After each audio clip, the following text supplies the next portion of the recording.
My daughter stood in the doorway with eyes as cold as stone. The rain was pouring, my suitcase was heavy in my hand, and I begged her to let me in. But she only shook her head. Then came the words that shattered me. My granddaughter's tiny voice trembling but firm. "Leave, or I'll call 911." My knees buckled, my heart cracked. I turned away into the night. I thought my life was over, but what I discovered next changed everything. I was not always this broken woman you see standing in the rain. Once, I was strong. Once I was loved. I had dreams, a family, a future I fought for with every ounce of my being. My name is Margaret, though everyone called me Maggie. I grew up poor, but I built a life brick by brick. I married my husband when I was young, and together we carved out a home filled with laughter. But when he died suddenly of a heart attack, I was left with a little girl in my arms and a mountain of responsibility. My daughter, Emily, she became my whole world. I worked 2 jobs. I cleaned houses during the day and sewed late into the night to make ends meet. Every penny I earned, every meal I skipped, it was all for Emily. I wanted her to have more than I ever did. I wanted her to go to college, to wear nice clothes, to walk into a room and never feel the shame of poverty clinging to her skin like I did. I sacrificed everything, my youth, my health, my happiness. And when Emily grew, she was beautiful, bright, ambitious. People would stop me in the street and tell me how lucky I was. And I was proud, so proud. When she graduated college, I cried harder than she did. When she married that charming man, Daniel, I clapped louder than anyone in the hall. And when they told me they were having a baby, I thought my heart might burst. A granddaughter. Little Lily. I imagined reading her bedtime stories, braiding her hair, passing down recipes and secrets. I thought, finally, I would not be alone. At first, it was perfect. Emily and Daniel insisted I live with them after I retired. They said, "Mom, you've done enough. It's our turn to take care of you." I remember crying into Emily's arms that day, whispering thank you. In those early years, life felt warm again. I would cook family dinners. I'd walk Lily to school, holding her tiny hand in mine. She would crawl into my lap and beg for one more story, and my heart would swell. For a while, I thought I had done it. I thought I had raised a daughter who understood love, sacrifice, and family. But slowly, the cracks began to show. It started small. A sharp tone from Emily when I asked about bills. A slammed door when Daniel thought I wasn't listening. I brushed it off. Stress, I told myself. Young families go through things. But the whispers grew louder. I began to notice the way Emily looked at me. Not with love, not even with patience, but with annoyance. Like I was in her way. Like I was a shadow creeping into her perfect life. She began taking over my finances. At first, she said it was to help me. "You don't need to worry about all that paperwork, Mom," she smiled. "Just relax. We'll handle it." I wanted to believe her. I trusted her. She was my daughter. But soon, I wasn't allowed to touch my own bank account. She said she was budgeting for me. When I asked if I could buy myself a new dress, she snapped, "Do you think money grows on trees, Mom? You live here for free. Don't be ungrateful." Those words cut deeper than she realized. I didn't live there for free. I had poured half my savings into helping them buy that house. But I stayed silent, because silence was easier than confrontation. And then there was Lily, sweet, innocent Lily. She used to cling to me, beg me not to leave her room at night. But slowly I saw her pulling away. I saw Emily whispering to her, coaching her. I heard words slip from Lily's mouth that sounded too cruel, too adult. "Grandma is old. Grandma forgets things. Grandma is useless." I would laugh it off, pretend it didn't hurt, but inside I was bleeding. How could my daughter teach her child to despise me? Still, I held on. I told myself, families fight, families hurt each other. It doesn't mean they stop loving you. But then came the night that shattered me. The night I stood in the rain. I had packed a small bag because Emily had told me earlier that week that maybe I should visit a nursing home, just to look around. Her voice was honey, but her eyes were knives. That night, I asked her gently if she really wanted me to leave. She didn't answer at first. She looked over her shoulder at Daniel. He gave her a nod, and then she said the words I'll never forget. Yes, Mom. I think it's time you found somewhere else. We need our space. You're too much. My chest tightened. Too much, I whispered. I gave you everything. I bled for you. Her voice rose. And I never asked you to. I never wanted your sacrifices. Do you know how exhausting it is living with you, hovering, judging, clinging to my child? I stumbled back, as though she had struck me, and then little Lily appeared in the doorway. My sweet granddaughter, her eyes wide and confused, but Emily leaned down, whispering into her ear. And that's when Lily looked up at me and said it, the words that still echo in my nightmares. Leave, or I'll call 911. Her tiny voice trembled, but her mother's hand was firm on her shoulder. I froze. My heart shattered. The child I once rocked to sleep, who used to call me her best friend, now stood as my executioner. I turned, my suitcase heavy, my legs shaking. I stepped out into the storm, the rain soaking my bones. I thought I was finished, alone, broken, betrayed by the very blood I had shed my soul for. But I was wrong, because what I discovered next changed everything. After that night, I wandered the streets until my shoes were soaked through and my body shook from the cold. I wanted to scream. I wanted to collapse. But the truth is, I had nowhere to go. For the first time in my life, I was homeless. Not because I had gambled away my savings, not because I had squandered my years, but because my daughter, the child I had raised with my bare hands, threw me away like I was trash. I slept on a bench that night. The rain dripped through the branches above, soaking my clothes. Every car that drove past I hoped would stop, that Emily would come running out, apologizing, saying she didn't mean it, but she never came. The next morning, I dragged myself to the senior center. They gave me a blanket, a cup of coffee, and a sympathetic smile. Families can be cruel, one of the volunteers whispered. But she didn't know the half of it. I tried calling Emily, again and again, no answer. When she finally picked up, her voice was ice. Stop calling me, Mom. Emily, please, I begged. I have nowhere to go. Just let me talk to Lily. You're not speaking to her, not after what you pulled. You're manipulative, toxic. I won't let you ruin her the way you ruined me. I gasped. Ruined you? Emily, I gave you my whole life. Her voice turned sharp, venom dripping from every word. Exactly. You gave me your life. You smothered me. You controlled me. You made me feel guilty every time I wanted more. Don't you get it? I never wanted your sacrifices. My throat tightened. I did it out of love. I did it so you could have everything. Everything. She laughed bitterly. I'm drowning in debt because of you. I had to take care of you when you should have been taking care of yourself. You're pathetic, Mom. And if you call again, I swear, I'll file for a restraining order. The line went dead. I stared at the phone in my trembling hands. A restraining order against her own mother. I thought the pain couldn't cut deeper, but it did. In the days that followed, I learned the truth. My bank accounts, wiped clean. My pension, redirected. My jewelry, the heirlooms from my grandmother, gone. All transferred, all signed away under power of attorney. A power I had given to Emily when she told me it would make things easier. Easier. She had taken everything. I went back to the house once, desperate, clutching the papers I'd been given at the bank, proof of what she had done. But when I knocked, Daniel answered. His smile was smug, his words dripping with mockery. You're not welcome here, Maggie. I just want to talk to my daughter. He leaned against the doorframe, arms crossed. Your daughter doesn't want to see you. You're an embarrassment. Do yourself a favor. Disappear. I know what you did, I whispered, my voice shaking. You took my money. He chuckled. Your money? No, Maggie. That was Emily's money. She earned the right to it. She put up with you for years. Consider it repayment. I wanted to slap him. I wanted to scream until the neighborhood heard. But I stood frozen as he stepped closer and hissed, Try to fight us and you'll lose. No one believes the crazy old woman. You'll die alone.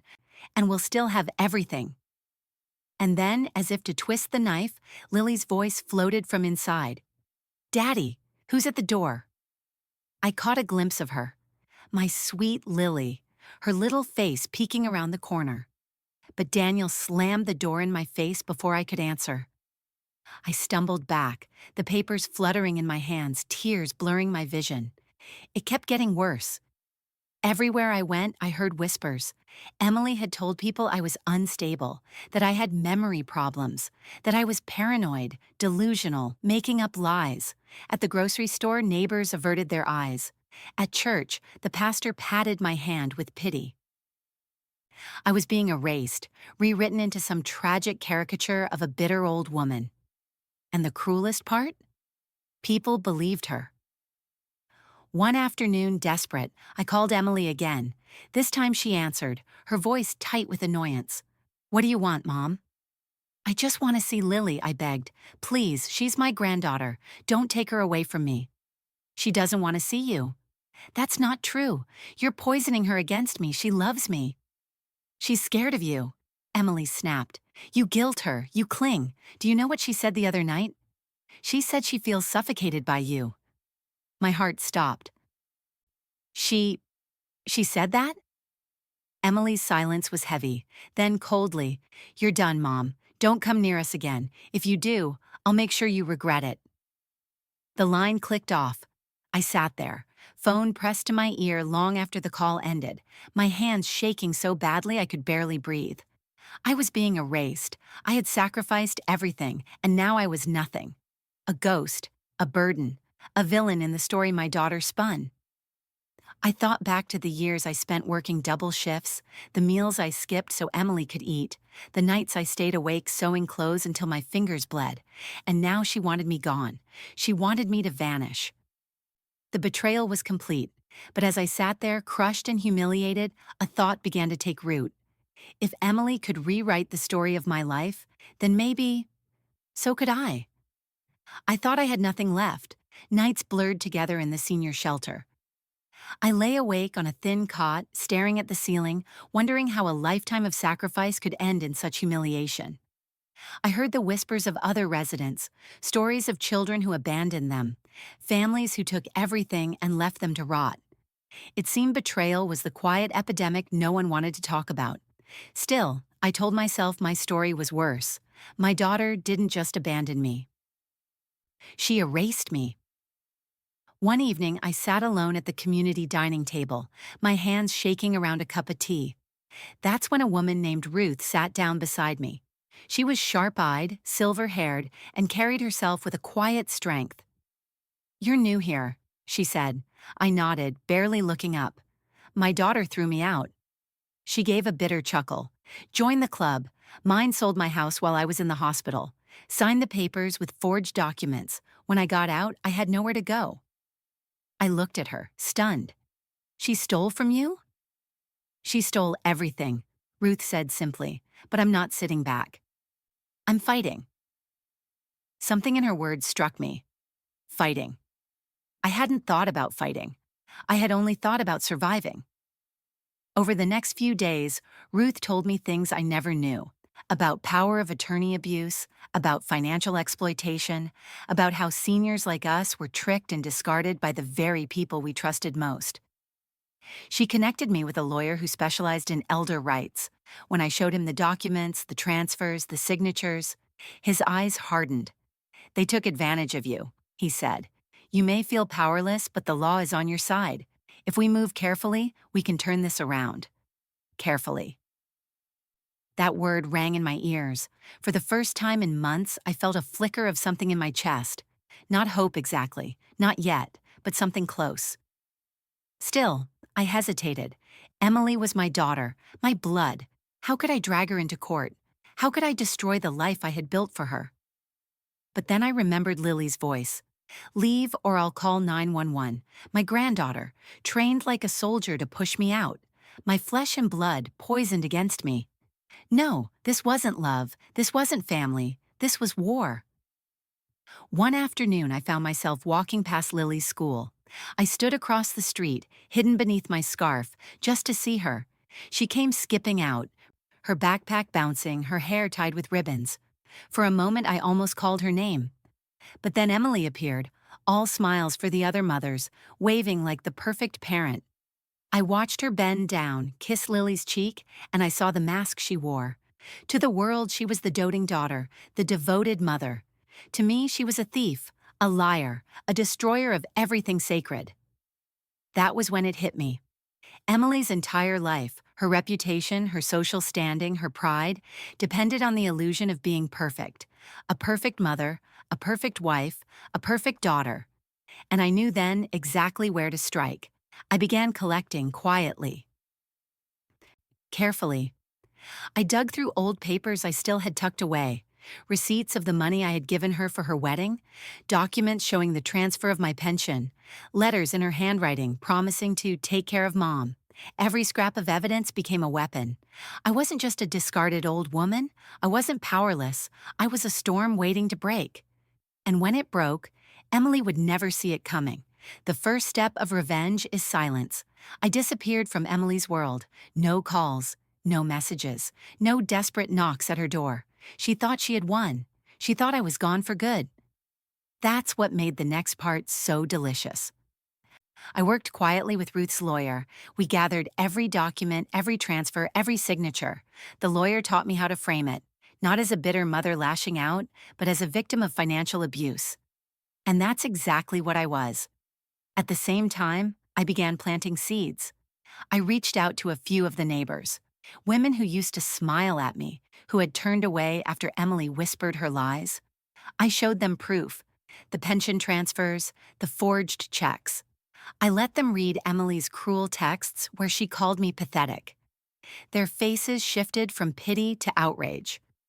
We thought, "She said you were unstable." One neighbor admitted. "Does this look unstable?" I asked, sliding the papers across the table. The whispers began to spread, but the true strike came at Emily's charity gala. She had been planning it for months, a glittering evening, all to raise money for the local school. In truth, it was her chance to shine, to prove she was the perfect mother, the generous leader, the woman everyone envied. I wasn't invited, of course not, but I didn't need an invitation. When the night came, I walked into that ballroom with my head high, wearing the one good dress I had left. Gasps rippled through the crowd as people recognized me. The ghost, the discarded mother. Emily's smile froze when she saw me. She hurried across the room, her voice low and sharp. "What are you doing here?" I leaned in, my voice steady. "Taking back what's mine." The music faded as I stepped onto the stage, envelope in hand. The microphone was still warm from the last speech. My hands trembled, but my voice was clear. "Good evening. Many of you know me as Emily's mother. Some of you may have heard stories, that I'm unstable, that I'm confused, that I'm a burden. Tonight, I want you to hear the truth." Gasps, whispers, all eyes on me. Emily hissed behind me, "Get down, Mom, right now." I ignored her. I opened the envelope. This, I held up a paper, my pension statement, is proof that my daughter drained my accounts. This, another paper, signed in Emily's handwriting, promising to handle my money for my safety, is proof of betrayal. The room went silent. She didn't just take my money, she took my voice. She told you all I was unstable, so you'd never believe me. She made my granddaughter tell me to leave my home or she'd call the police. Imagine that, a little girl forced to betray her own grandmother. The audience gasped. A few women covered their mouths. Cameras flashed. Emily lunged for the papers, her face twisted in rage. "She's lying. She's sick. Don't listen to her." But then Lily's voice rang out. "Mom, is it true?" The room froze. Lily stood there trembling, tears in her eyes. Emily stammered, "Sweetheart, you don't understand." But Lily turned to me. "Grandma, I didn't want to say those things. Mom told me to. I'm sorry." The crowd erupted. People pulled out their phones. Neighbors whispered furiously. The mask Emily had worn for years shattered before my eyes. Daniel tried to step in, but the lawyer, yes, my lawyer, appeared with documents ready for court. "Financial exploitation, fraud, abuse. You'll be hearing from us." Emily screamed, "You can't do this to me. I'm your daughter." I looked her in the eye, steady as stone. A daughter protects her mother. A daughter doesn't destroy her. You made your choice, Emily. Now live with it. And just like that, everything she had built crumbled. Her friends pulled away. Her donors withdrew their support. Daniel's business partners slipped out the back door, and my sweet Lily clung to my side, her tears soaking my dress. In one night, I took everything from her, not with violence, not with lies, but with the truth. And the truth was the sharpest weapon of all. After that night, everything changed. Emily stopped calling me mother. She stopped calling me anything at all. The silence from her was louder than every cruel word she'd ever spat at me. Her glittering world crumbled fast. The neighbors avoided her. Daniel's business lost its shine. Her charity closed when donors pulled their support. And in court, she had to stand there while the judge read out her crimes. Financial abuse, exploitation, lies. I should have felt pity. But pity was gone. She had drained it from me long ago. Instead, I felt something else. Freedom. For the first time in years, I walked into my own small apartment without fear. My bills were paid with my pension restored. The lawyer had made sure of that. No more begging, no more humiliation. I could buy bread, fruit, even flowers for my table, without guilt.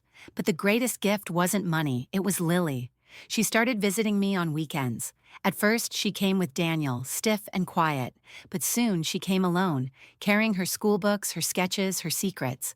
She'd curl up beside me and whisper, "I'm sorry, Grandma. I never wanted to hurt you." And I would stroke her hair and tell her the truth. "It wasn't your fault, sweetheart. It was never your fault." She smiled more now. She laughed, and when she did, it felt like light flooding into a house that had been dark for too long. As for Emily, she lives with her choices. People say she moved to another town, trying to start over where no one knows her name. Maybe she'll succeed. Maybe she won't.